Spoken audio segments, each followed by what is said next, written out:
अपने कमरे में खिड़कियां बंद करके आराम से बैठा हुआ था। गलती से मैं अंदर से दरवाजे की कुंडी लगाना भूल गया था।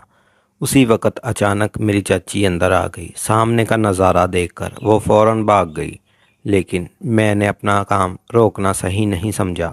जब मैं बाहर आया तो चाची बोली, क्यों समीर, अंदर क्या कर रहे थे? मैंने कहा, चाची आपको तो पता है। अब्बा, मेरे मुंह से आप क्या सुनना चाहती हैं? चाची बोली, वो सब ठीक है, लेकिन तुम्हें अपना कमरा बंद नहीं करना चाहिए था। मैंने कहा, चाची मुझे क्या पता था कि आप उसी वक्त कमरे में आ जाओगी। वैसे भी मैं कुछ गलत तो नहीं कर रहा था। चाची बोली, वो बात नहीं, लेकिन फिर भी तुम्हें पता है ना, जब कोई ऐसे काम करता है और कोई देख लेता है तो उसका मन भी वही सब करने को लगता है। मैंने कहा, तो चच्ची आप भी आ जाया करो। चच्ची बोली, मन तो मेरा भी बहुत कर रहा है, लेकिन तुम्हें तो पता है तुम्हारे चचा कई दिनों से घर से बाहर गए हुए हैं और मैं अकेली वो सब कैसे करूँगी। मैंने कहा, चच्ची अगर आप बुरा ना माने तो मैं आपकी मदद कर दूँगा। मैं आपके साथ वो सब काम कर सकता हूँ। चच्ची बोली, तेरा दिमाग ख़राब है। इससे पहले कि चच्ची और कुछ बोल पाती, मैं फ़ौरन वहाँ से भाग गया। वैसे भी मैं तो अपनी चाची के साथ बहुत पहले से वो काम करना चाहता था, लेकिन हाँ, कहने की हिम्मत नहीं हो रही थी।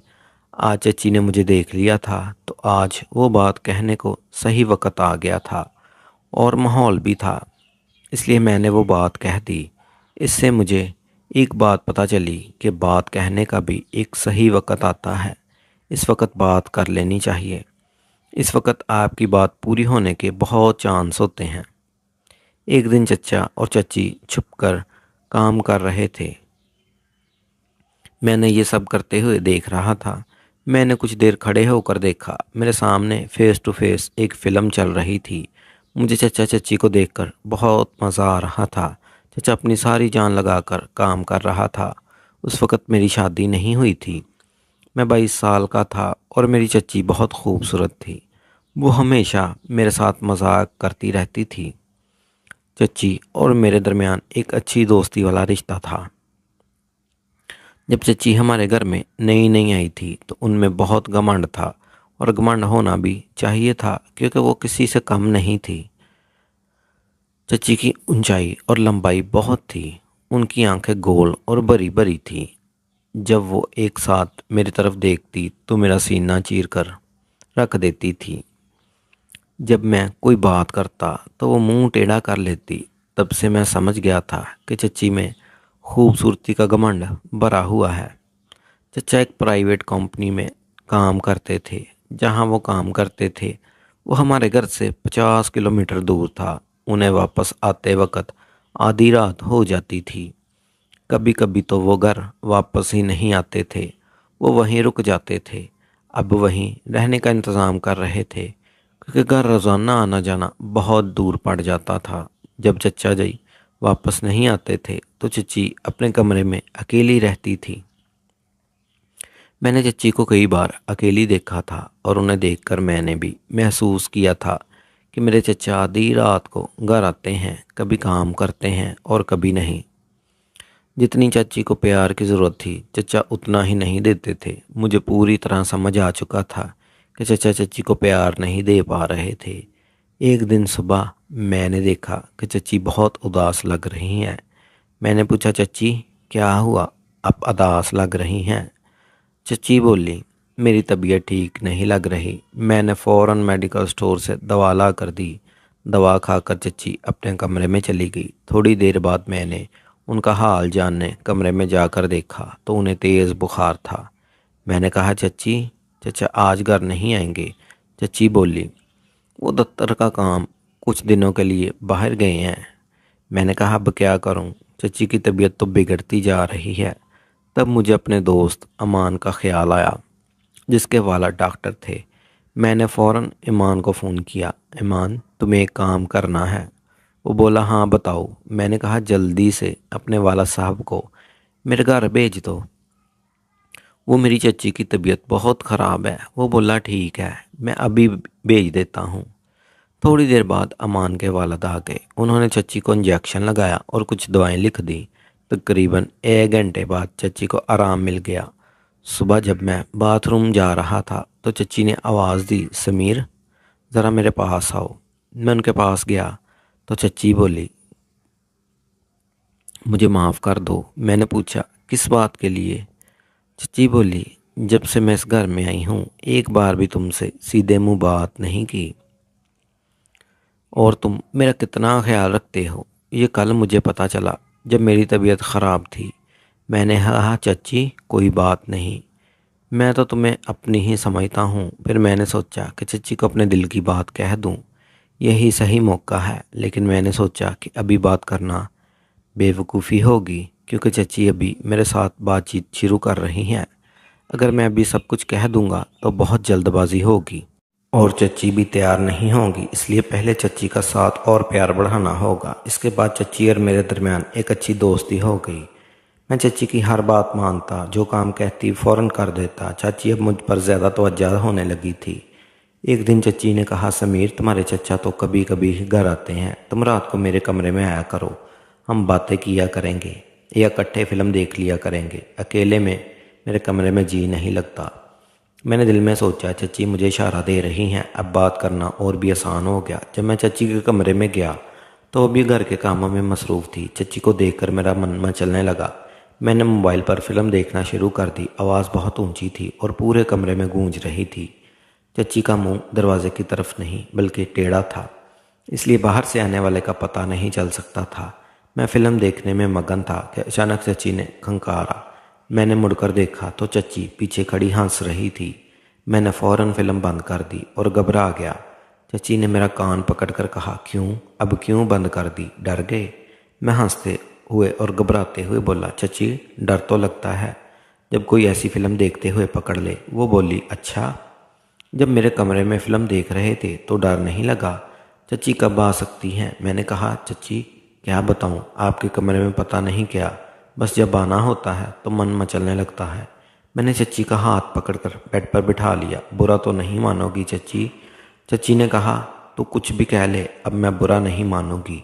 मैंने कहा, अगर मुझे बुरा मानना होता तो जो तुमने हरकत की उसे देखकर मैं तुम्हें कमरे से बाहर निकाल देती। मैंने थोड़ी नज़र झुका ली, फिर कहा, चच्ची जब तुम पहली बार इस घर में आई थी तब से तुम मुझे बहुत अच्छी लगती हो। चच्ची बोली, अच्छा जी, तो फिर क्या करें? मैंने कहा, चच्ची मैं तुम्हारे साथ एक बार। चच्ची ने कहा, समीर ये कैसे हो सकता है?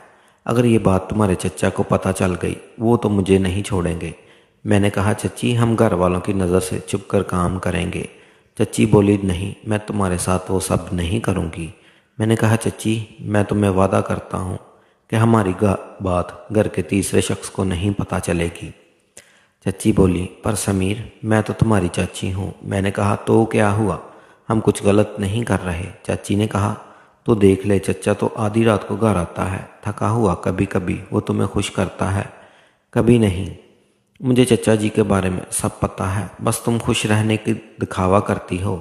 चच्ची का चेहरा उतर गया और मैं समझ गया कि ये सच है। चाची बोली, हाँ समीर तुम सच कह रहे हो, बस वक्त गुजारता है। मैं चचा से बहुत खुश नहीं। तुम्हारा चचा बहाना बनाकर जल्दी सो जाता है, इतनी दूर से चल कर आया। अब मैं थक गई हूँ, अब मुझे नींद आ रही है। रोज़ रोज़ तो मैं उन्हें खुश करने के लिए ज़बरदस्ती नहीं कर सकती। इन्हें खुद सोचना चाहिए कि वो मेरा ख्याल रखें। वो तो तब प्यार करते हैं जब उनका मूड होता है, इन्हें मेरी कोई फिक्र नहीं। ये बातें सुनकर मैं चौंक गया। मैंने कहा, चच्ची तभी तो मैं तुम्हारी इतनी फ़िक्र करता हूँ, तभी तो मैं कह रहा हूँ कि मैं तुम्हें खुश कर सकता हूँ। चच्ची मैं तुम्हारी हर एहसास को समझता हूँ। तब चच्ची ने मेरा हाथ पकड़कर दबाते हुए कहा। जब चच्ची ने मेरा हाथ दबाया तो मुझे अंदाज़ा हो गया कि चच्ची के अंदर कितनी तड़प है।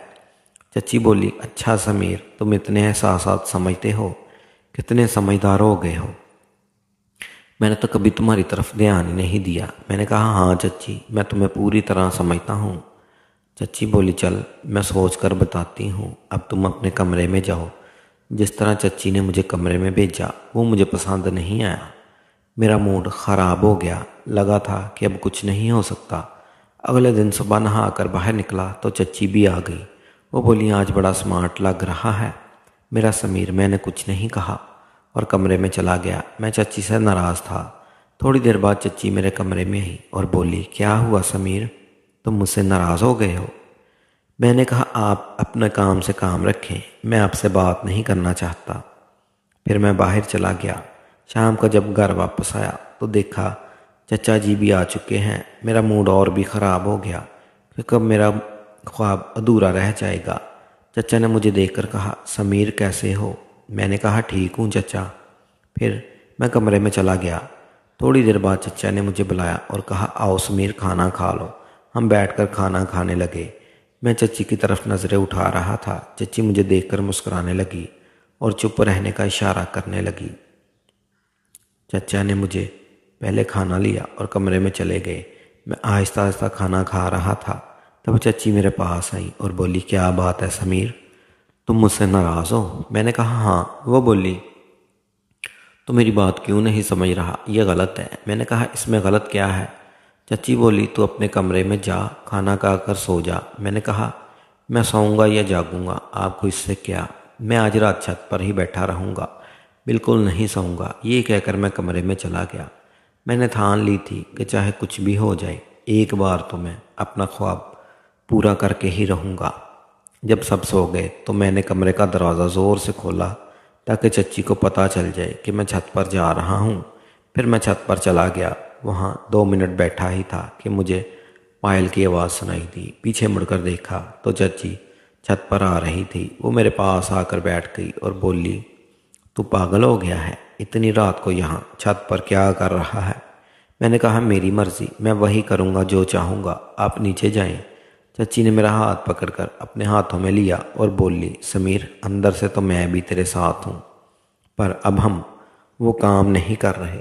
ये हम दोनों के लिए अच्छा नहीं होगा, क्योंकि जो काम तू मेरे साथ करना चाहता है वो तो एक दिन ज़रूर करेगा, पर थोड़ा सब्र और अच्छा होगा। मैंने चच्ची की बात समझ ली। मैंने कहा, ठीक है चच्ची।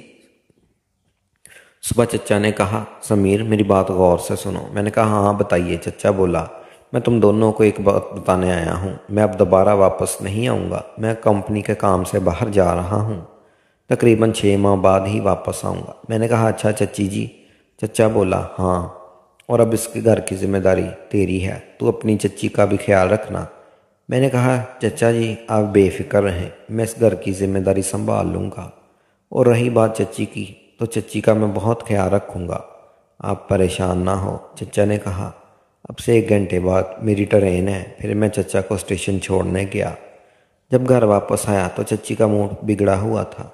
चच्ची रो रही थी। मैंने कहा, चाची क्या हुआ, आप क्यों रो रही हैं? चाची बोली, रोऊं नहीं तो और क्या करूं, तेरा चचा पहले भी कई दिनों बाद आता था और अब तो सीधे 6 माह के लिए चला गया है। ये कहकर वो और भी रोने लगी। मैंने चच्ची को बिस्तर पर बिठा कर कहा, चच्ची कोई बात नहीं, चचा को अपने काम पर जाना ही था और मैं तो हूँ तुम्हारे साथ, तुम्हारी देखभाल के लिए। ये कहते ही चच्ची ने मुझे गले लगा लिया और उसके बाद तो बगैर कुछ कहे चच्ची ने मेरे साथ शुरुआत कर दी। उससे आगे की बात तो बढ़ गई, क्योंकि चच्ची अब बहुत दुखी थी और पूरी तरह तैयार हो चुकी थी। उन्होंने बगैर कुछ देखे सारा प्यार मुझे दे दिया। फिर मैंने भी पीछे नहीं हटा। चचा जो चच्ची को अधूरा छोड़ देते थे, मैं आज वो कमी पूरी कर रहा था। मैंने सारी रात चच्ची को पूरी खिदमत की। रात के तकरीबन 3 बज गए होंगे, तब जाकर हम दोनों सो गए। अगले दिन जब चच्ची उठी तो उनके चेहरे से साफ पता चल रहा था कि चच्ची वाकई खुश हैं। उसके बाद चच्ची ने मेरा हाथ पकड़कर कहा, थैंक यू समीर, जिस खुशी की तूने मुझे दी है इसके लिए मैं तो नहीं जानती कब से तरस रही थी। मैंने कहा, चच्ची आप तो मेरी बात ही नहीं मान रही थी, साथ ही देखो आज आपके चेहरे की खुशी बता रही है कि आप अंदर से कितनी खुश हैं। उसके बाद चच्ची ने मुझे गले लगाकर शुक्रिया किया। उस दिन के बाद मैंने चच्ची के कमरे में ही सोना शुरू कर दिया।